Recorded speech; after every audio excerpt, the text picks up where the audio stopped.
எல்லாருக்கும் வணக்கம். இந்த வீடியோவில் வந்து பார்த்தீங்கன்னா VLookup-க்கும் HLookup-க்கும் உள்ள வித்தியாசத்தை தான் பார்க்க போகிறோம். சரிங்களா? நிறைய பேத்துக்கு வந்து பார்த்தீங்கன்னா VLookup-ஏ ஒரு குழப்பமாக இருக்கும். நிறைய பேத்துக்கு HLookup-னா என்னன்னே தெரியாது. ஸோ இந்த ரெண்டுலையுமே பார்த்தீங்கன்னா VLookup-னா என்ன, HLookup-னா என்ன, இது ரெண்டுக்குமே எதுக்கு யூஸ் பண்ணலாம் அப்படின்றத இந்த வீடியோவில் பார்க்க போகிறோம். சரிங்களா? அங்கே வீடியோக்குள்ள போகலாம். இப்போது ஃபஸ்ட் எடுத்துமே பார்த்தீங்கன்னா VLookup vs HLookup நீங்கள் நம்ம டைப் பண்ணியிருக்கோம். இதில் வந்து பார்த்தீங்கன்னா VLookup ஃபஸ்ட்டு பார்க்க போகிறோம்.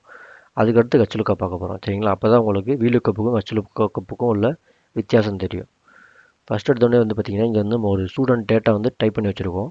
லாஸ்ட் நேமு ஜென்ரு ஸ்டேட்டு இது 3 மட்டும் இருக்குது. சரிங்களா? சிம்பிளாக உங்களுக்கு டைப் பண்ணி வச்சுருக்கேன். இப்போ இதே இது வந்து பார்த்தீங்கன்னா அடுத்த சீட்டில் வந்து பார்த்தீங்கன்னா வெறும் நமக்கு லாஸ்ட் நேம் மட்டும்தான் இருக்குது. சரிங்களா? இங்கே லாஸ்ட் நேம் இருக்குது, ஜென்டர் இருக்குது, ஸ்டேட் இருக்குது. ஆனால் இங்கே வந்து பார்த்தீங்கன்னா வெறும் லாஸ்ட் நேம் மட்டும்தான் இருக்குது. சரிங்களா? இப்போ இதை வச்சு தான் நம்ம VLookup போட போகிறோம். சரிங்களா? இப்போது நமக்கு இங்கே லாஸ்ட் நேம் இருக்குது. இந்த இடத்துல வந்து பார்த்தீங்கன்னா இப்போ C2ல் வந்து பார்த்தீங்கன்னா நமக்கு ஸ்டூடெண்ட் லாஸ்ட் நேமு, ஜென்ரு, ஸ்டேட்டு 3 இருக்குது. இதே இது வந்து பார்த்தீங்கன்னா சீட் 8ல் மட்டும் வெறும் லாஸ்ட் நேம் மட்டும்தான் இருக்குது. நம்ம இந்த லாஸ்ட் நேம் வச்சு ஜெண்டர் என்னென்னு எடுக்க போகிறோம், ஸ்டேட் என்னென்னு எடுக்க போகிறோம். சரிங்களா? உங்களுக்கு எந்த இடத்துல வந்து அந்த வேல்யூ வேணுமோ அந்த இடத்துல வச்சு VLookupனு போட்டுக்கோங்க. போட்டுட்டு லுக்கப் வேல்யூ கேட்கும். நமக்கு இதை வச்சு தான் நம்ம நேம் எடுக்க போகிறோம், ஜெண்டர் எடுக்க போகிறோம். ஸோ இதை செலக்ட் பண்ணிவிட்டு கமா கொடுத்துங்க. அதுக்கப்புறம் டேபிள் அரே எங்கேருந்து உங்களுக்கு வேல்யூ எடுக்கணுமோ அங்கே போய்க்குங்க. அங்கே போயிட்டு அந்த ஹெட்டிங் இருக்குது பார்த்தீங்களா, ஹெட்டிங்கை விட்டுருங்க. ஹெட்டிங் விட்டுட்டு கீழே இருக்க டேட்டா மட்டும் செலக்ட் பண்ணிக்கோங்க. செலக்ட் பண்ணிவிட்டு மறுபடியும் கமா போட்டுக்கோங்க. காலம் இண்டெக்ஸ் நம்பர் கேட்கும். நமக்கு இதுதான் ஃபஸ்ட்டு காலம், இது வந்து செகண்ட் காலம். ஸோ நம்ம ஜெண்டர் இங்கே தான் இருக்குது, நம்ம செகண்ட் 2ன்னு போட்டுக்கோங்க. போட்டுட்டு ட்ரூ ஆர் ஃபால்ஸ் நீங்கள் ட்ரூ கொடுத்தாலும் கரெக்டாக இங்கே வந்துடும். சரிங்களா? அதுக்கடுத்து ஸ்டேட் இருக்குது.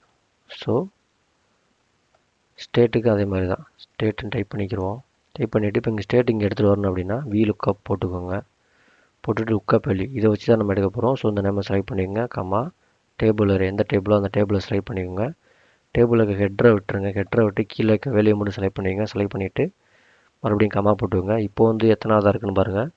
இது வந்து ஃபஸ்ட் நேம், லாஸ்ட் நேம் வந்து ஃபஸ்ட்டு, ஜெண்டர் செகண்டு, ஸ்டேட் வந்து தேர்டில் இருக்குது. ஸோ நம்ம தேர்டுன்னு போட்டுக்கணும். போட்டுட்டு கம்மா 0 அப்ராக்சிமேட்டில் எதுனாலும் போட்டாலும் உங்களுக்கு ஓகே தான். எந்த தட்டிங்க அப்படின்னா ஆட்டோமேட்டிக்காக இங்கே அந்த ஸ்டேட் நேம் இங்கே வந்துடும். இந்த சைடில் ட்ராக் பண்ணி இழுத்து விட்டிங்க அப்படின்னா எல்லாமே பாருங்களேன் கரெக்டாக வந்துடும். இது வந்து பார்த்திங்கன்னா VLookup. சரிங்களா? அதாவது டேட்டா வந்து இந்த மாதிரி மேலேருந்து கீழே டைப் பண்ணியிருந்தீங்க அப்படின்னா VLookup யூஸ் பண்ணிக்கலாம். சரிங்களா? இப்போ இதே இது வந்து பார்த்திங்கன்னா இப்போ இங்கே பாருங்களேன், அதே இதையே பார்த்தீங்கன்னா வேல்யூ வந்து இந்த சைட் டைப் பண்ணியிருப்பாங்க. தெரியுதுங்களா உங்களுக்கு? இதுக்கு வந்து நீங்கள் HLookup யூஸ் பண்ணிக்கலாம். சரிங்களா? இப்போ ஒரு சாம்பிளுக்கு நம்ம ஒரு சாம்பிளுக்கு இங்கே பிராண்டுன்னு டைப் பண்ணிக்கிறோம். இங்கே எம்ஐன்னு நான் டைப் பண்ணேன் அப்படின்னா எனக்கு ஆட்டோமேட்டிக்காக அந்த இடத்துல சேல் நம்பர் வேணும், லொக்கேஷன் வேணும். சரிங்களா?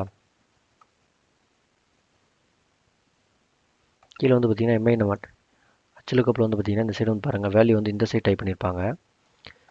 VLookup இந்த சைட் டைப் பண்ணியிருப்பாங்க.